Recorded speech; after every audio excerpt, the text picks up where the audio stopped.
And so what I want to say today, lose the crutches and walk it out. There were crutches that Gideon had in his life, and it was the amount of men that he had. Even though the 32,000 probably wasn't even as much as that other army, God whittled it down. God essentially came along and kicked out the crutches.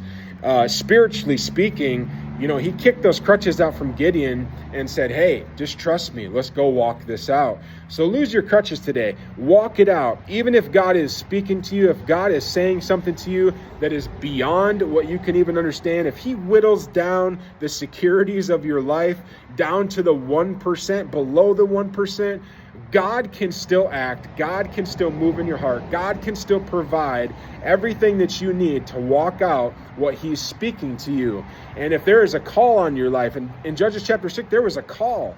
There was a call to Gideon. An angel came to Gideon and appeared to him and started to speak to him. And this is also in there too that you need to know.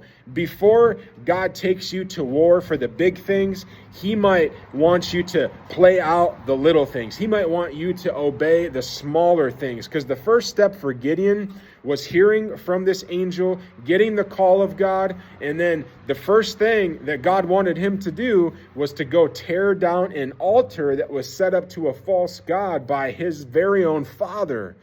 And that's what he did. He went and tore down this altar and even received a name from people, Jerubbaal, I think it was, and that actually meant let Baal contend against him.